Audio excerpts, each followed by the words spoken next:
우리가 이제 요거 응용하는 얘기를 좀 하면 주가지수 선물 지금 여러분들이 모두 투자하고 있는 거는 바로 이 공식에 의해서 선물 가격이 주가지수 선물 가격이 결정된다.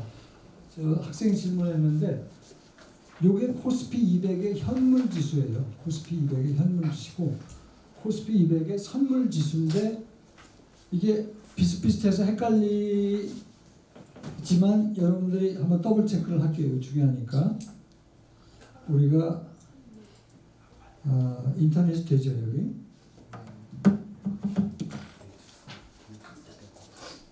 네이버로 가서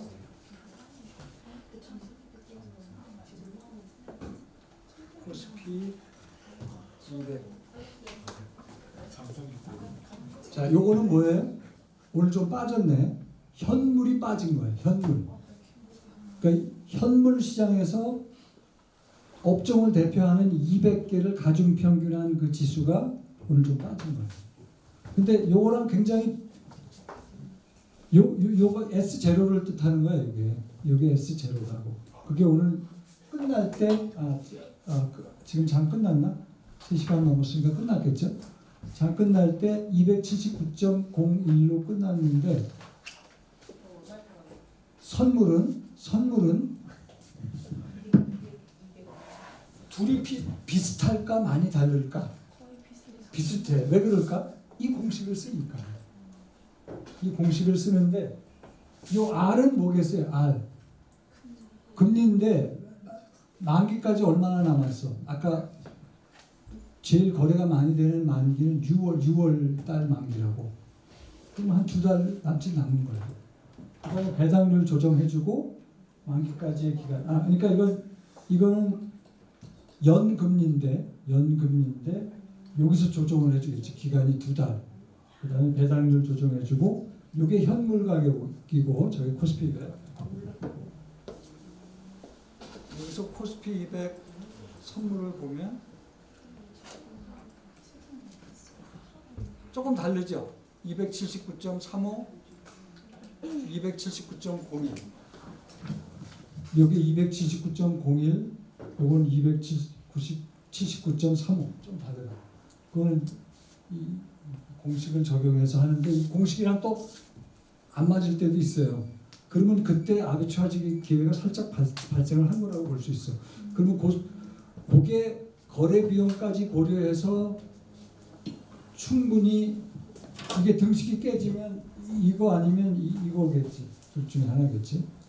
근데 이게 어느 정도 돼야지 아비추아지 기회를 활용해서 이익을 챙겨 먹을 수가 있어. 너무 등식은 깨졌는데 이게 뭐 0.1 정도 차이로 깨졌다 그러면 거래 비용 계산하고 그러면 그 아비추아지 해봐야 남는 게 없어.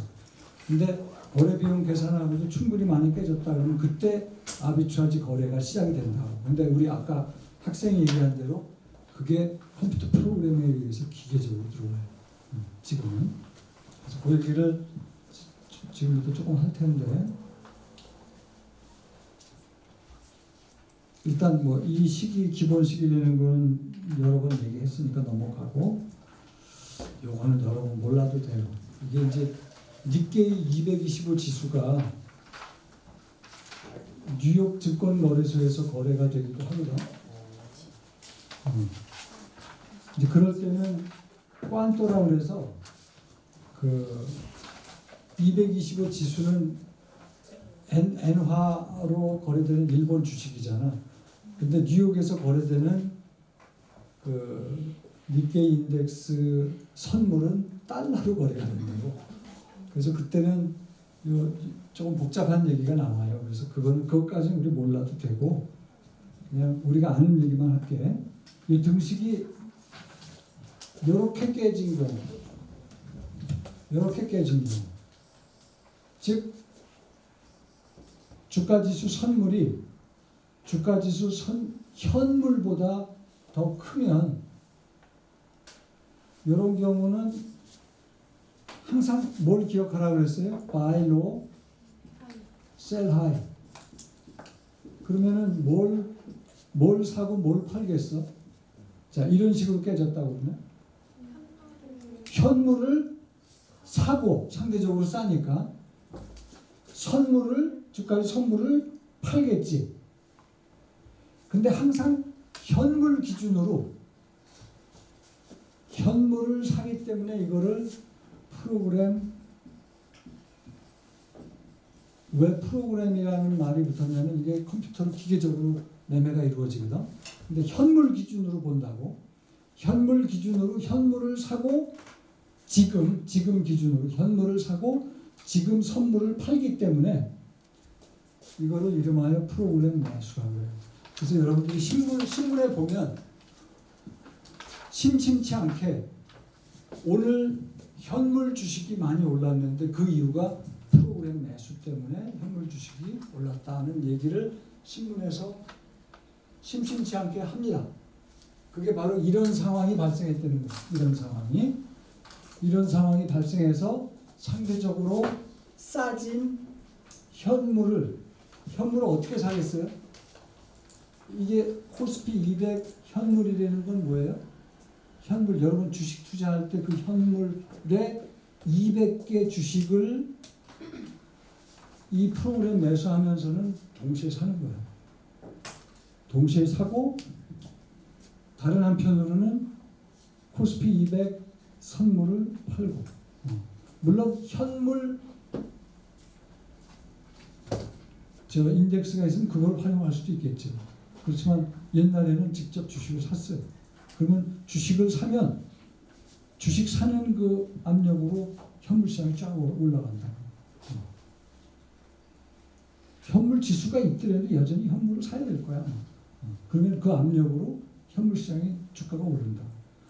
그래서 별 이유 없이 현물 시장이 오를 수도 있고 떨어질 수도 있는데 그게 바로 이런 거를 통틀어서 프로그램 매매라고 그래요.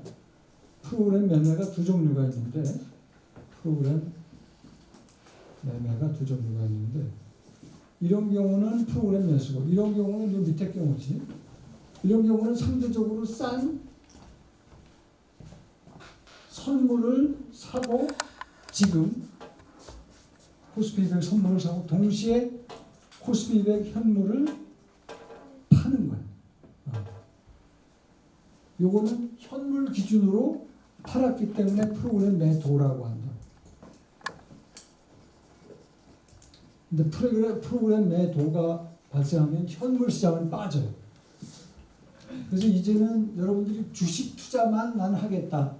선물 옵션은 어려워서 나는 신경 안 씁니다 하더라도 주식 투자하는 그 현물 시장이 이 프로그램 매매 때문에 영향을 받는다고 해요. 프로그램 매수가 발생했다 그러면 현물 시장이 오른다고. 외국인도 안 사. 기관 투자자도 안 사. 개인 투자자도 안 사. 그러면 현물 시장이 안 올라갈 이유가 없지. 그런데 오를 때가 있어. 왜 그런가 보면은 프로그램 매수가 발생했다고 합니다. 다 컴퓨터가 아닌 거죠? 그렇지. 이건 컴퓨터가 합니다. 그래서 프로그램 매매라고 해요. 프로그램 매매가 발생해서 이게 등식이 깨지면서 충분히 부등식이 크게 발생했다고 해봐. 괴리가 크게 벌어지면서 부등식이 이런 식으로 발생했다 그러면 프로그램 매수가 많이 일어나겠지. 많이 일어나면서 현물 시장에서 많이 사겠지. 많이 사면 현물 시장이 많이 오른다. 아무도 안 사도. 그러니까 크게 우리가 그룹으로 나눠서 개인 투자자, 기관 투자자, 외국인 투자자 보는데 얘네들이 안 사도 프로그램 매수가 발생해서 오를 수가 있다. 현물 시장.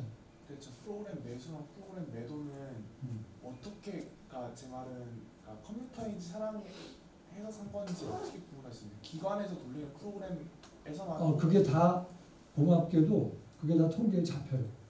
그래서 그거를 아마 거래소를 통해서 리포트하는 시스템이 있는 것 같아요. 그러니까 컴퓨터를 사용해서 거래를 하면 그 거래소에서는 그 신고를 해야 되는 건가요?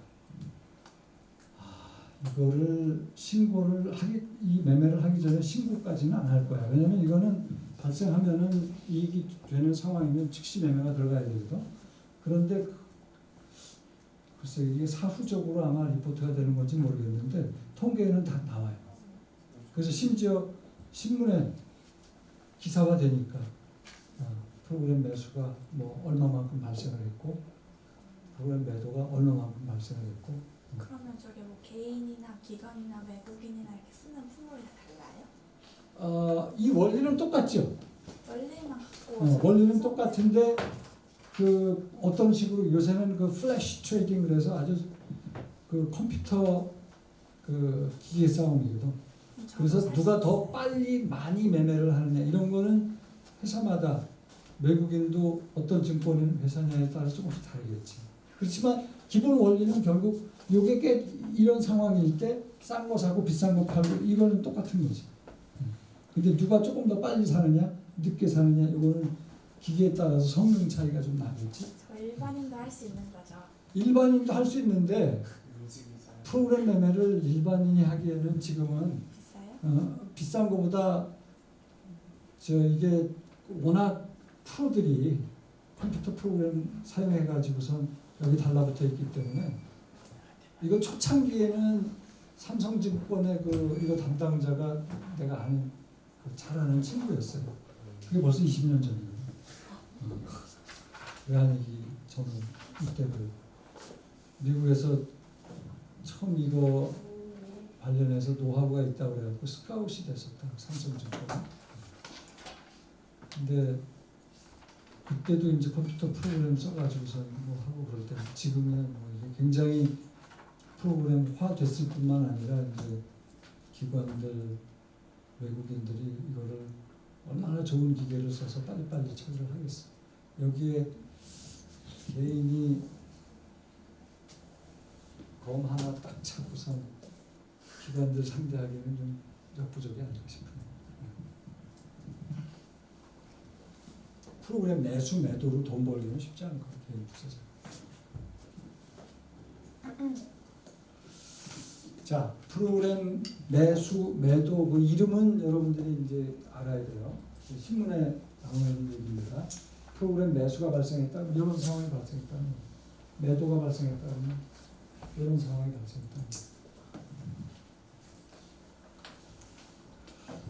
이거를 프로그램 매매인데 또 다른 이름으로는 프로그램 매매는 엄밀하게 얘기하면 무슨 뜻이에요? 프로그램을 활용한 매매라는 거야, 그렇지?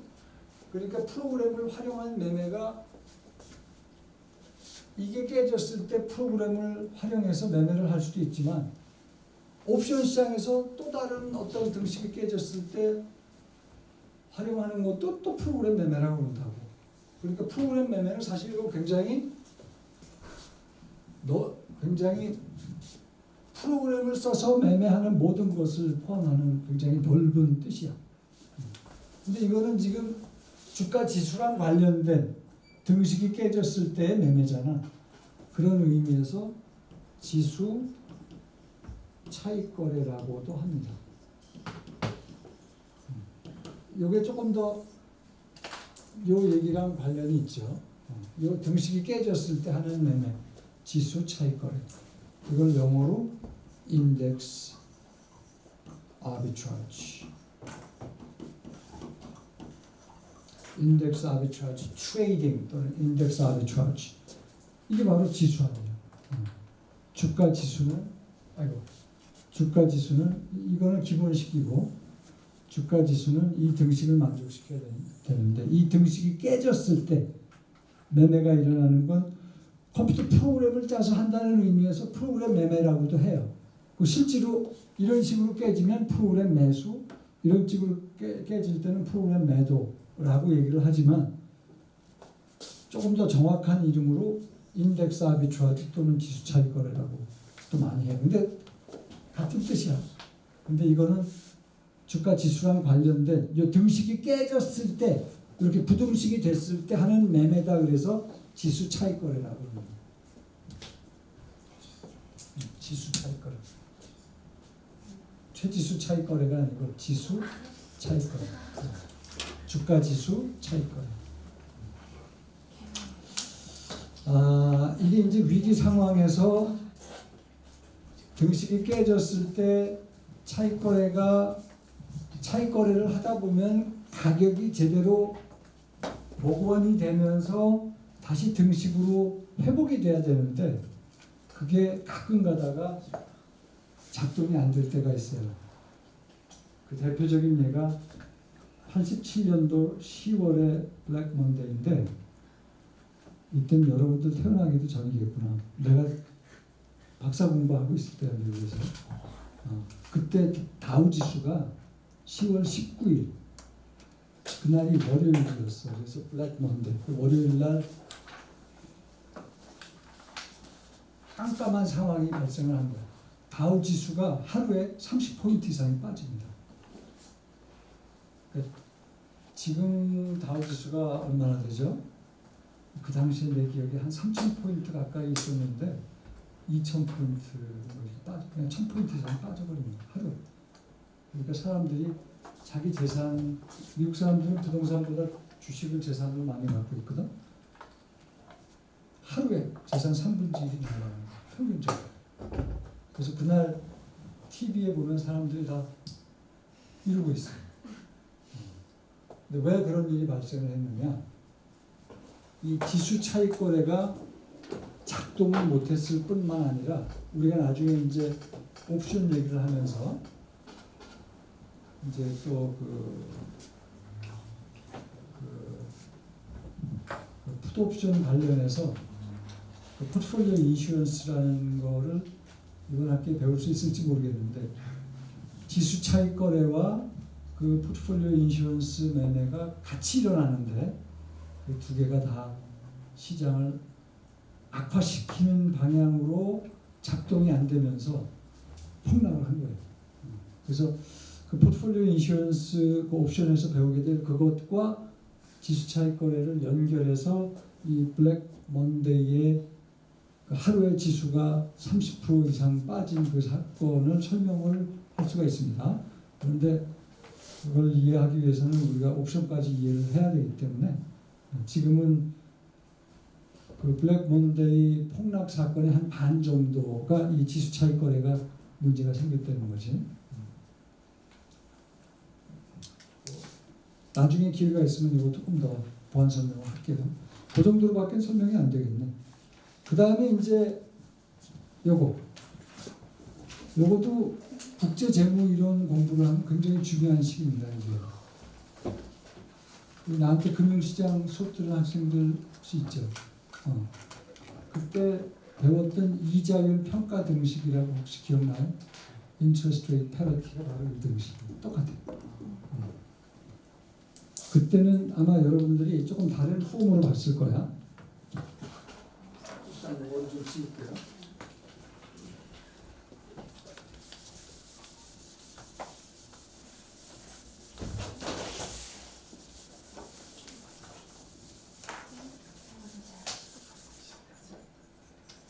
여기서 이거를 다시 쓰면 F제로, S제로 이렇게 쓸 수 있죠.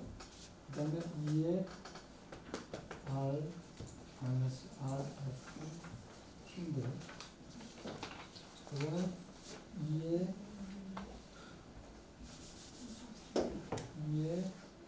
RT 나누기 2에 RFT입니다.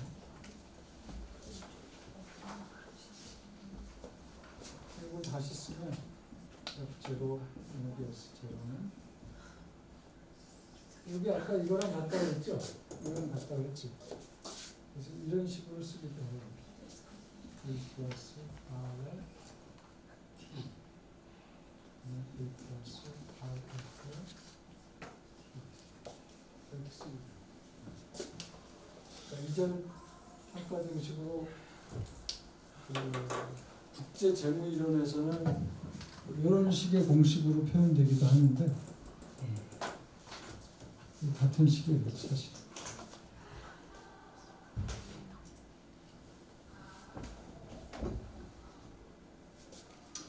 그래서 이거를 예제를 가지고선 그 다음 페이지에 보면은 외국 돈이 1,000개가 있어. 지금 외국 돈 1,000개가 있어. 그 외국 돈은 뭐 1,000불이라고 그럴까? 우리 입장에서 외국 돈은 달러잖아. 1,000달러가 있어. 그 1,000달러를 지금 환율로 S0로 자국 돈으로 바꾸는 거야. 1,000 곱하기 S0. 지금 환율이 얼마나요? 1달러당 1,170원? 1,150원 그럴까? 그럼 1,150원으로 바꿔서 한국 돈으로 가지고 있으면서 1년 동안 한국 금리로 예금을 해. 한국 금리로. 그러면 T년 후의 가치인데 이거를 그냥 쉽게 1년 후에 가치면 1년 후에 뭐 여기 일반화시켜서 T년 후에 1,000불을 한국 돈으로 바꿔서 T년 후에 그 가치가 이 값이야.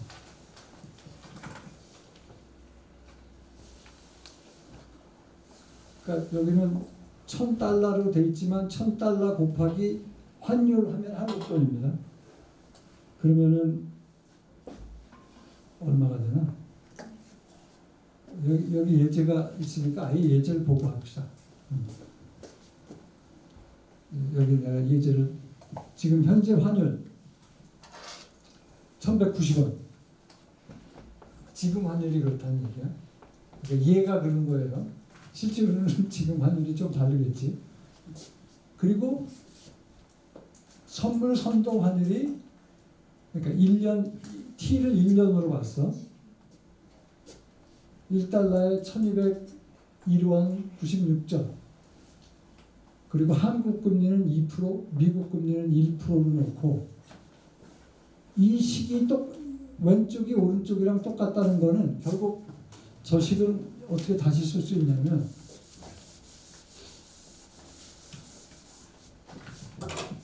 저 식은 F0는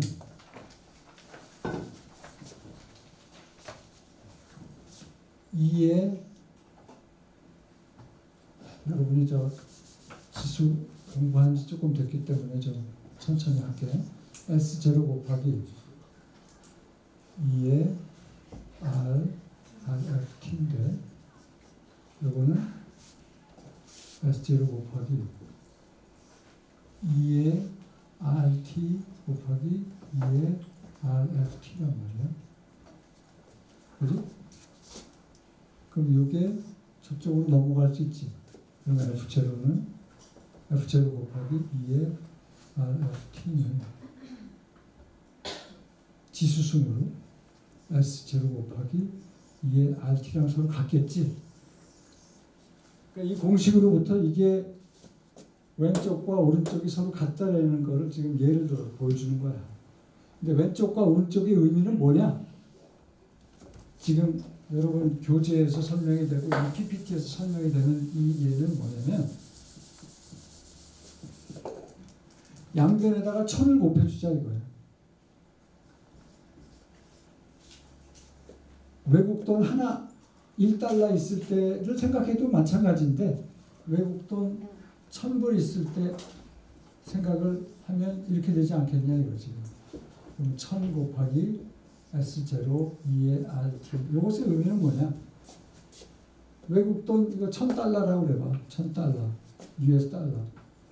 그러면 1,000달러를 지금 환율로 1,000달러 곱하기 S0 그러면 1,000달러를 지금 환율로 한국 돈으로 바꾸는 거야. 그게 여기까지의 의미야. 1,000 곱하기 S0의 의미는 뭐냐면 1,000불을 미국 돈 1,000불을 지금 환율로 한국 돈으로 바꾸는 거야. 그러면 그게 얼마가 되냐면 이 예제에서는 119만 원이 돼. 오케이? 이 119만 원을 한국 돈을 한국은행에다가 1년 예금을 하는 거야. T를 1년으로 놓은 거야. T를 1년으로 놓고 한국 돈에 1년 동안 예금을 하면 한국 한국은행 금리가 2%이기 때문에 무비용금리 2%라고 가정을 한 거예요.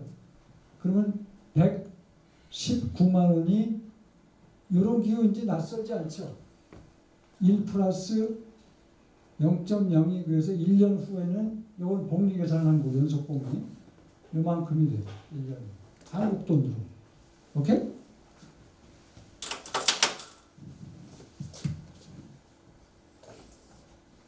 다시 한번 설명할게요. 이 식의 왼쪽의 의미는 뭐냐면 1,000불 있는 거를 외국 돈을 한국 돈으로 바꿔 그래갖고 한국은행에 예금한 거예요.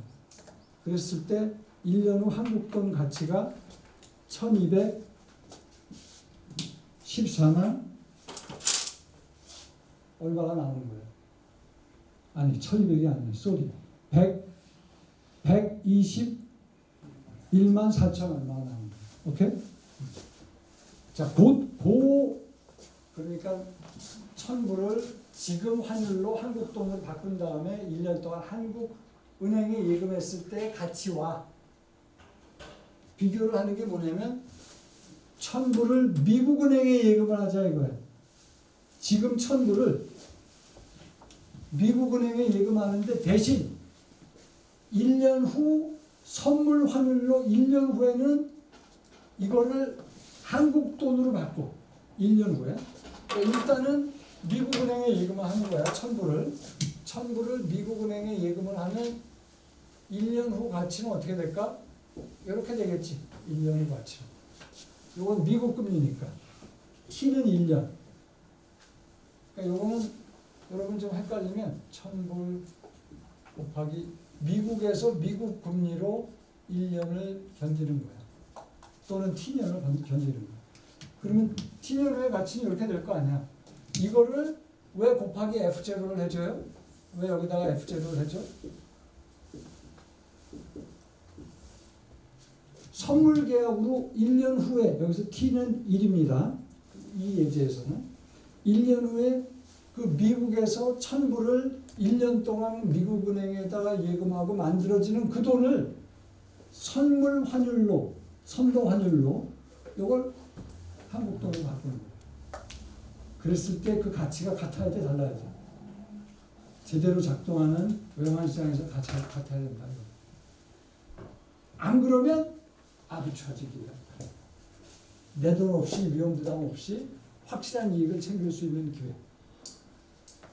그래서 그거를 그래서 한국은행의 지금 환율로 1,000불을 한국 돈으로 바꿔서 한국은행에 예금하면 121만 4천 얼마가 되는데 다른 한편으로는 여기서 이쪽으로 남긴 거지. 이쪽으로 남겨서 1,000불을 미국은행에 예금한 거야. 그러면은 요거지 요거.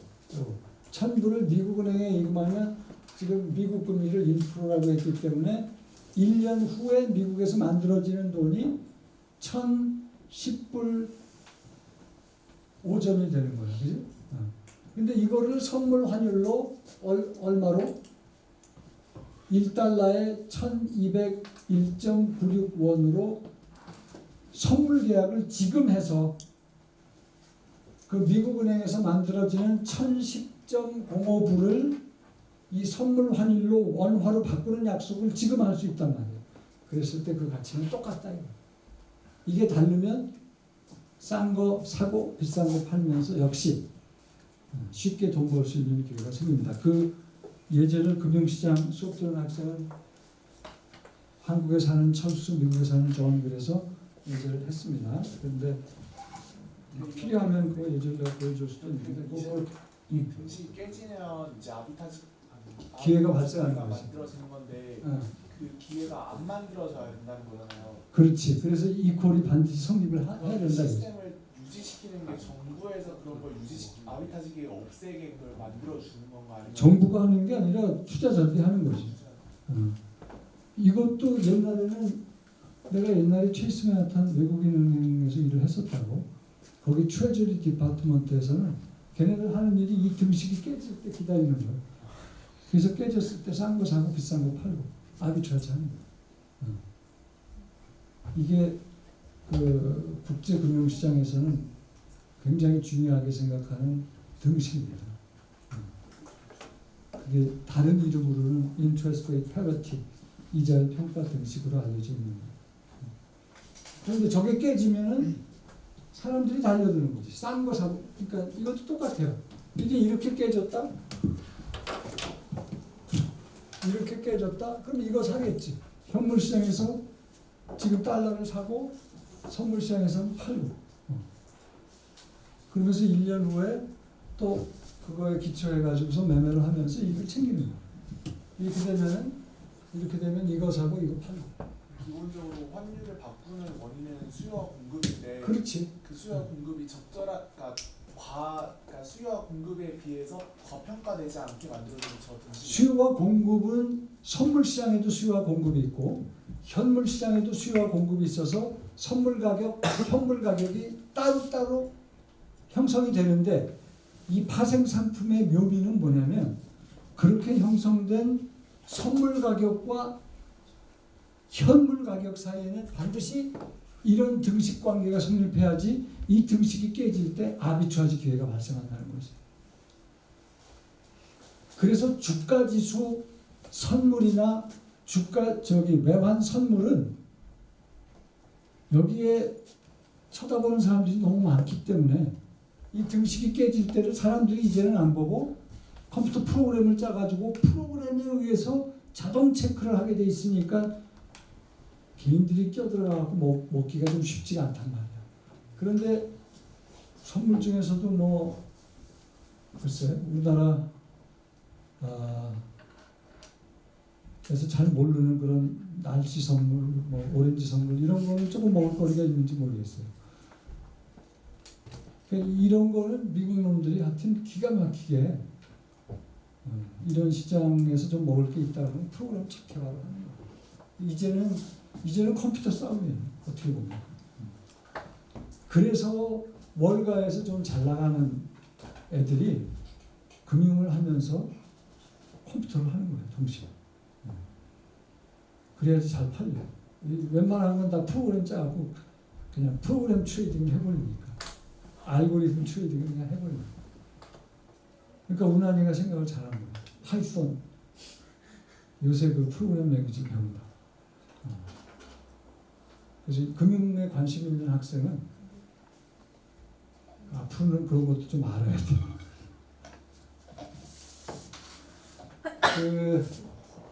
그래서 한국 시장 예를 이렇게 들었고요. 이건 이제 미국 시장 예를 예제완으로 들고 있기 때문에 한번 여러분 시간 나면 한번 살펴보는데 이게 지금 타이포예요.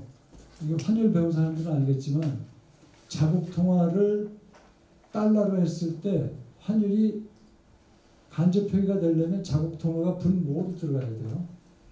근데 지금 분모에는 외국 통화가 들어갔기 때문에 이거 환율 표기법이 간접이 아니에요. 이거 타이포예요. 이거 지우고 직접 표기법 이것도. 그러니까 자국 통화를 달러로 했을 때 이 환율은 직접 표기법이에요. 직접 호가로 지금 표현이 된 거예요. 그러니까 둘 다 직접 예제 1, 2가 다 직접 표기법으로 환율이 표기법이 조금 헷갈리긴 해요. 근데 간접 표기법이 아닙니다. 이것도 직접 표기법입니다. 그래서 이 그림을 설명한 거야 지금. 이 그림의 의미는 뭐냐면 1000개만큼의 외국 돈을 지금 환율로 자국 통화로 바꾼 다음에 자국 은행에 T년 또는 1년 동안 예금했을 때의 돈 가치나 외국 돈 1000개를 외국 은행에 예금을 한 다음에 1년 또는 T년 후에 선물 계약을 통해서 자국 돈으로 바꿨을 때의 가치는 같아야 된다 이거죠. 그죠? 상식적으로 같아야 되죠. 그게 조금 요 다음에 나오는 예제로 살펴본 거예요. 다르면 아비트라지 기회가 발생한다는 거지. 자, 지금까지는 뭔 얘기였죠? 지금까지는 이 기본식이 있었고 이 기본식이 채권 선물, 주가지수 선물, 외환 선물에 어떻게 조금씩 미세한 조정을 거치면서 변형된 공식으로 활용이 되는지에 대한 얘기를 한 거야. 그지? 즉 오늘 강의의 요지는 선물 가격이 어떻게 결정되는지, 기본적으로 아비추아지 원리에 의해서 결정된다. 이 등식이 깨지면 아비추아지 기회가 있기 때문에 사람들이 싼 거 사고 비싼 거 팔면서 결국은 이 등식이 복원된다.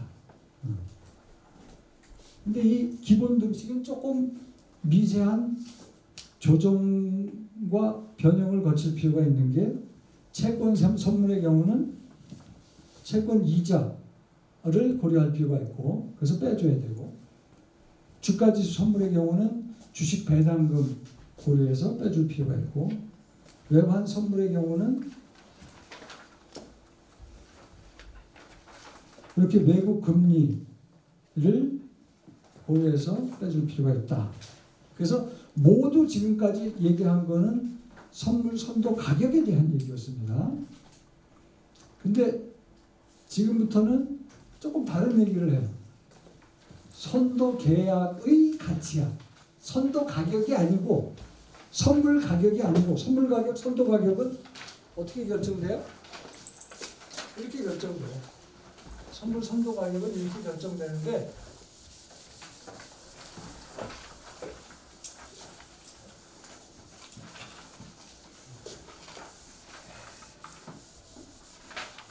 이렇게 결정을 했을 때 선물 선도 계약의 가치는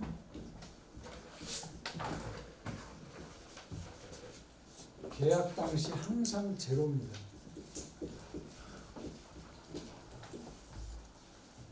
계약 당시 사는 사람, 파는 사람이 그 가격이 적당하기 때문에 동의를 한 거야. 그래서 선물 선도 계약 전체의 가치는 계약 당시 항상 제로예요. 그래서 돈을 주고받지 않던 거예요. 그런데 선물 계약의 가치는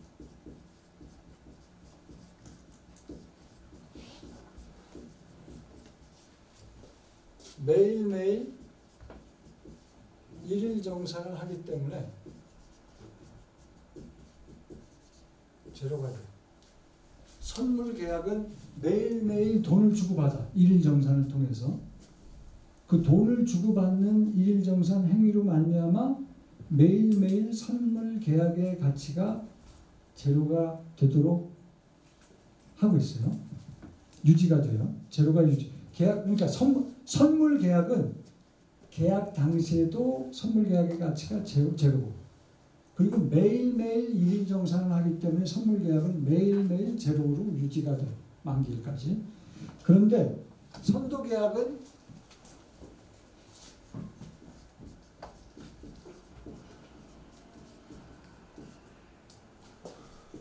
일일 정산이 있어요, 없어요? 일일 정산이 없기 때문에 매일매일 일일 정산이 없어서 그 계약의 가치가 플러스일 수도 있고 마이너스일 수 있어요. 일일 정산을 안 하기 때문에. 일일 정산을 하면 선물처럼 선도 계약의 가치가 제로로 유지가 될 텐데 일일 정산을 안 해요. 그래서 그 계약의 가치가 플러스가 될 수도 있고 마이너스가 될 수도 있어요. 자, 롱 포지션을 취한 선도 계약의 경우, 오늘 내가 핸드폰 예를 들었었죠. 요거 100만 원에 6개월 후에 100만 원에 한 개 사기로 약속을 했는데 오늘 내일이 되니까 무슨 이유로 이 아이폰이 사람들이 인기가 많아져서 120만 원으로 올랐어요. 그러니까 내일 약속 계약하는 사겠다고 계약하는 사람은 100만 원이 아니라 120만 원 주고 사야 돼. 그러면 오늘 100만 원 주고 사겠다고 한 사람은 이게 만약에 선물이라면 내일 120만 원으로 선물 가격이 올랐을 때 20만 원만큼 캐시플로우가 사겠다는 사람 통장으로 들어와요. 일일 정산이 그런 거잖아, 그지? 근데 선도 계약에서는 이런 게 없단 말이야. 그래서 오늘 사기로 한 사람은 내일 선도 가격이 올랐을 때 통장으로 돈은 안 들어오는데 그 대신 선도 계약의 가치는 20만 원을 통장에 못 받았지만 20만 원만큼 선도 계약의 가치는 올라가 있어. 제로가 아니에요. 무슨 말인지 알겠어요? 선물 계약은 일일정산을 통해서 매일매일 그 계약의 가치가 제로예요. 그러니까 선물을 염두에 두고 생각하면 돼요. 근데 선도 계약은 일일정산을 안 하기 때문에 사겠다는 사람 입장에서 선도 가격이 올랐을 때 오른 것만큼 롱 포지션 홀더는 그 계약의 가치가 플러스가 나게 돼 있어요. 반대로 떨어졌다 그래요. 나는 100만 원에 계약을 했는데 그 다음날 가니까 이게 80만 원이에요. 그 다음날 사는 사람은 80만 원만 주고 사면 돼요. 그러면 100만 원에 사겠다고 한 사람의 경우는 만약에 일일 정산을 했다면 내 계좌에서 20만 원이 빠져나가야 되는 거지. 근데 선도 계약의 경우는 20만 원은 안 빠져나가지만 선도 계약의 가치는 20만 원어치만큼 떨어져요.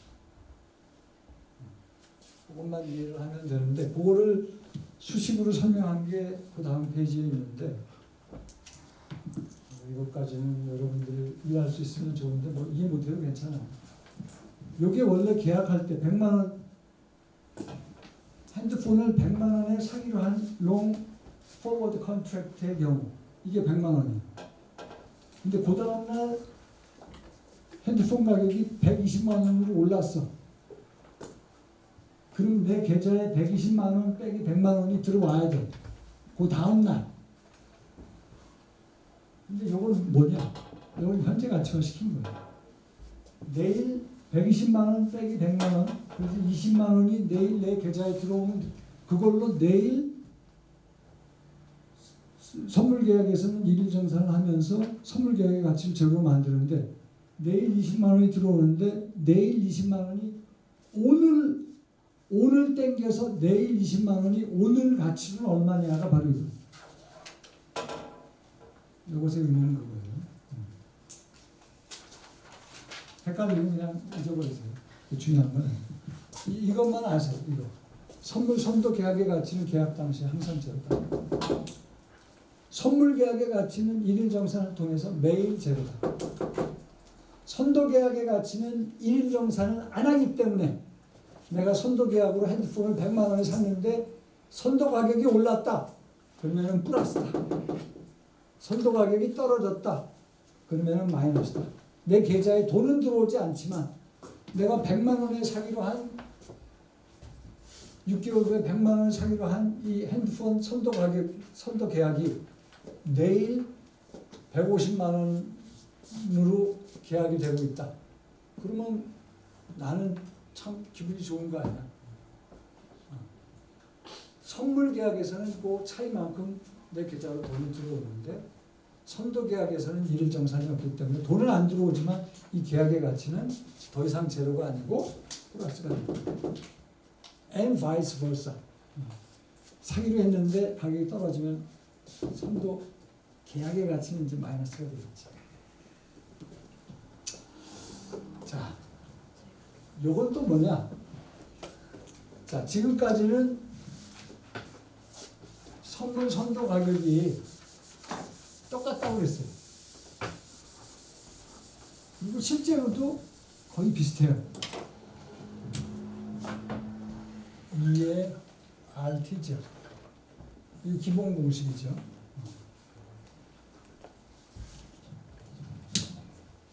현물과 이게 선물이면서 동시에 선도 가격인데 물론 이 기본 공식이 뭐 외환 선물이냐 외환 선물을 다른 말로 통화 선물이라고도 합니다. 이름 똑같은 거예요. 외환 선물, 통화 선물 같은 말이에요. 주가지 선물이냐 채권 선물이냐에 따라서 기본 공식이 조금씩 조정 변형은 되지만 우리가 선물 선도 가격을 얘기할 때 기본적으로 똑같이 별 차이가 없다고 보고 같은 공식을 썼어요. 실제로도 그러냐? 실제로도 선물 가격과 선도 가격은 거의 차이가 없어요.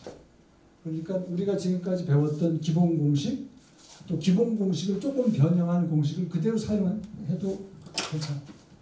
그래서 주가지수 선물 그러면은 그냥 배당 조정해 주는 걸로 우리가 이걸 선물 주가지수 공식을 그냥 쓰는 거예요.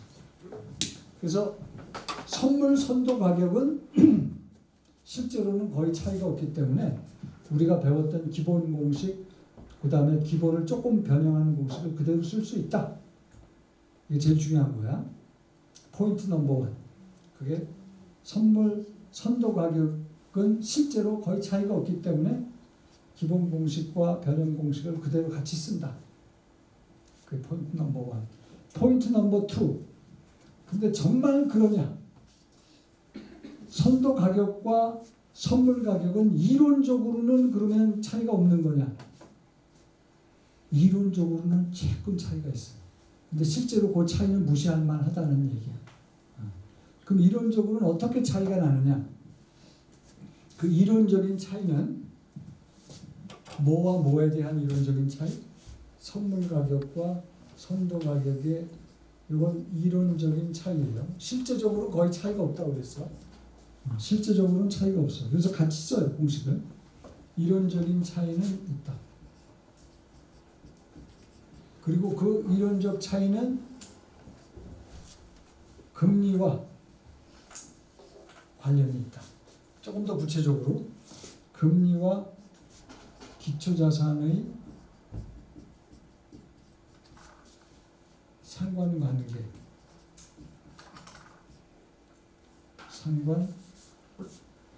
어떠냐에 달려있다.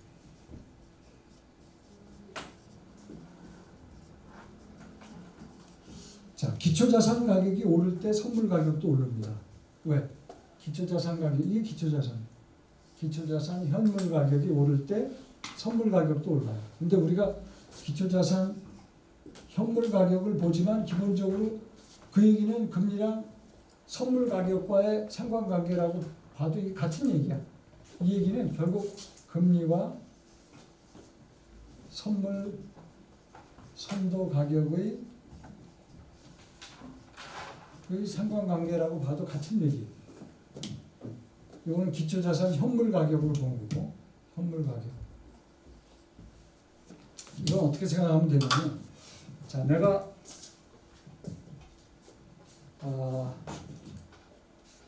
선물을 샀어. 여러분 지금 주까지 선물 연습하고 있잖아요. 선물을 샀는데 선물 가격이 막 올라요. 선물을 샀는데 롱 포지션이야. 근데 선물 산 다음에 선물 가격이 쫙 올라. 근데 선물에서는 일일 정산은 하잖아. 그러면 내 계좌로 선물을 샀는데 선물 가격이 쫙 오르면 돈이 쭉 들어오겠지. 일일 정산 과정을 통해서. 근데 만약에 그 선물 가격과 금리가 양의 상관관계야. 그 얘기는 내 계좌로 막 돈이 들어올 때 금리도 올라가. 그러면 내 계좌로 들어오는 돈을 가지고 빼서 높은 금리에 예금할 수 있겠지. 그러면 일석이조예요.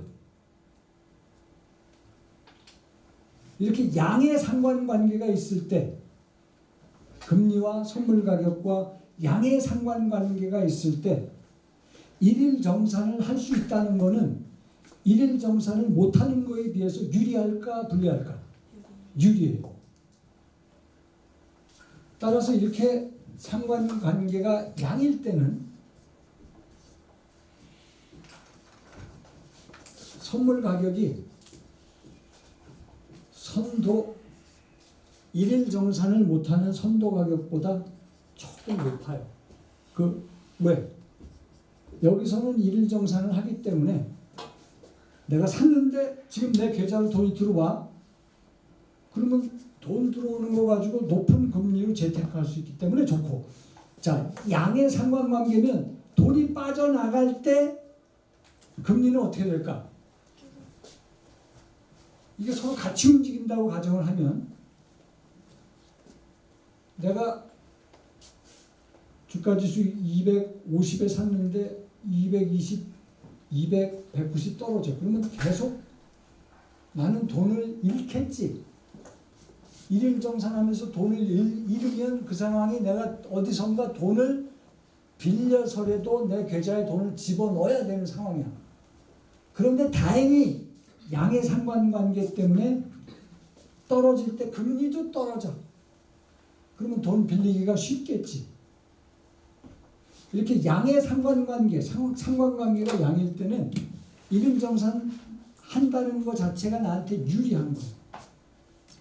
돈 들어올 때는 금리가 올라가서 높은 금리로 재테크할 수 있고, 돈 나갈 때는 금리도 떨어져서 싼 금리로 자금 조달할 수 있기 때문에 일일 정산이 나한테 유리하게 작동하기 때문에 그걸 고려해서 선물 가격이 선도 가격보다는 조금 높게 책정이 돼요. 실제로 이건 이론적인 차이, 실제 차이는 무시할 수 있을 정도로 미미합니다. 따라서 음일 때는 반대로 선물 가격은 나한테 불리하게 작동하니까 일일 정산하는 과정에서 내 계좌로 돈은 들어오는데 금리는 떨어져. 그러면 이거 뭐 별로 도움이 안 되죠. 반대로 선물 가격이 떨어져서 돈은 빠져나가는데 금리는 올라. 그럼 돈 비싸게 빌려야 되니까 오히려 불리한 거지. 이럴 때는 선도 가격이 조금 더 비싸게 이론적으로 결정이 된다.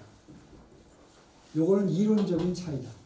이론적인 차이는 여러분들이 굳이 기억을 하자면, 정리하면 금리와 선물 가격, 이기는 금리와 기초자산 현물 가격, 기초자산의 현물 가격 상관관계나 기초자산 선물 가격, 선도 가격의 상관관계나 같은 얘기예요. 이게 양이면 선물이 유리하고 음이면 선물이 별로 유리하지 않기 때문에 그 차이가 양일 때는 선물 가격이 조금 더 크게 나타나고 음일 때는 좀 더 선도 가격이 크게 나타나는데, 실제로는 어떻다? 이론적으로는 그런 미세한 차이가 있지만 실제로는 이 차이는 무시할 만하다. 여기까지가 요 선물 선도 가격의 차이고, 지수 차익 거래 이거 다 끝났고, 지금부터는 투자 자산이 아니라 기초 자산이 소비 자산일 때. 나도 카메라가 지금 있으니까 허튼 얘기 못하다 보니까 진도가 좀 빨리 나가는 장점이 있네요. 자, 소비 자산일 때는 정리하면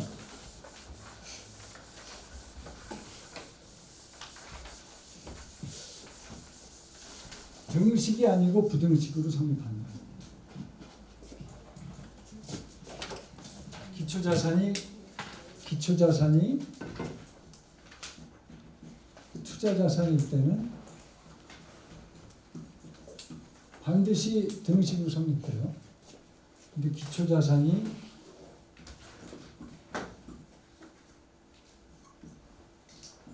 소비자산일 때는 이게, 자, 여기는 지금 U가 들어갔는데 이거 U는 좀 이따 설명하든지 다음 시간에 할게요. 별로 중요한 거 아니에요. U 없어도 돼. 중요한 거는 이게 부등식으로 성립한다. 부등식으로 성립한다. 왜 부등식으로 성립할까? 일단 이 등식이 깨졌을 때, 기초자산이 소비자산이고 등식이 깨졌는데 예를 들어서 이렇게 깨졌다. 이러면 어떤 식의 아비트라지가 가능하죠? 이런 경우는 소비자산은 이 현물을 사고 원유 S0 사고 그 다음에 원유 선물을 통해서 지금 F0에 파는 약속을 해가지고 1년에 거기에 따라서 전략 구사하면 내 돈 없이 위험 부담 없이 쉽게 이익을 챙길 수가 있어요. 그래서 이런 경우는 쉽게 등식으로 복원이 가능해요. 오케이? 그런데 문제는 이런 경우. 만약에 이렇게 깨지면 어떻게 될까?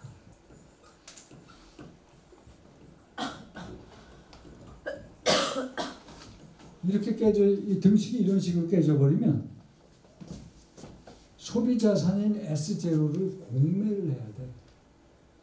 이거는 문제가 없어요. 원유 선물을 살 수 있어. 원유 선물을 상대적으로 저평가된 F0 가격에 원유 선물을 사면 돼. 근데 문제는 원유 현물을 빌려서 팔아야 돼. 근데 그게 안 돼. 소비자산인 거고. 누가 브로커가 어디서 빌려가지고 대신 빌릴 수도 없고 이걸 빌려서 대신 팔 수도 없어.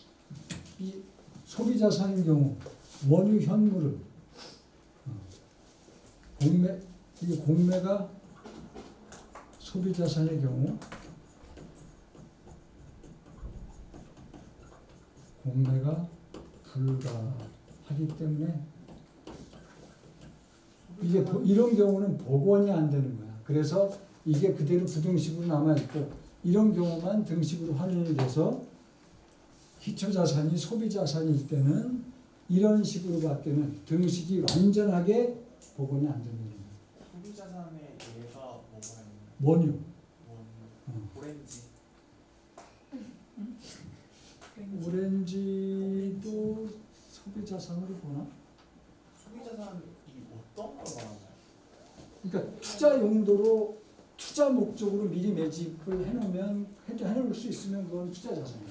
그렇지? 오렌지도 그렇겠네. 오렌지를 투자 목적으로 미리 사갖고선 쟁여놓을 수 있나?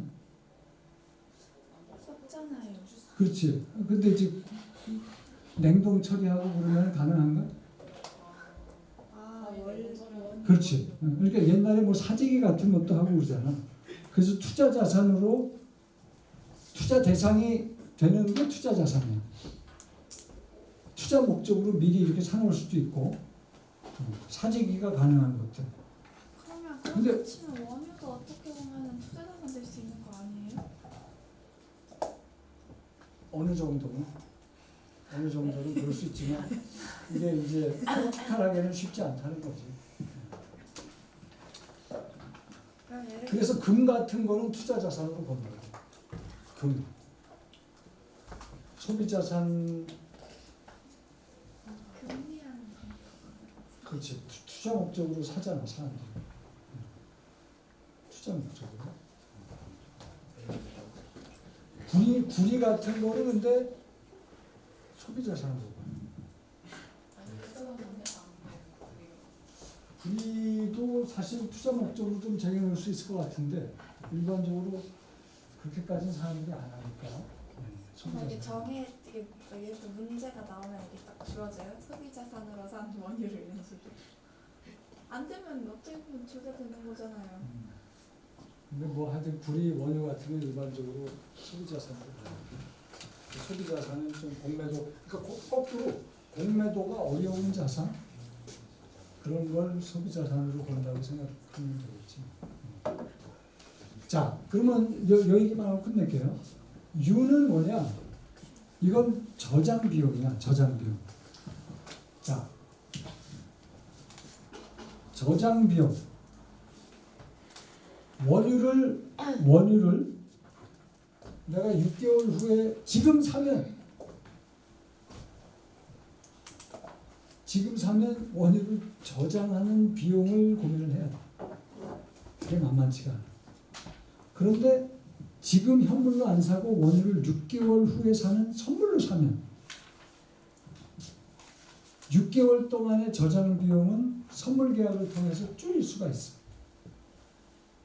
그러니까 선물을 삼으로 인해서 아까는 우리가 배당을 주식 포트폴리오를 6개월 후에 주가지수 선물 형태로 사면 그 만기 6개월 전까지 지급받는 배당은 내게 아니기 때문에 빼줬잖아. 근데 이번에 원유 같은 거를 6개월 후에 사면 6개월 동안 지급해야 될 저장 비용은 줄일 수가 있죠. 선물로 사니까.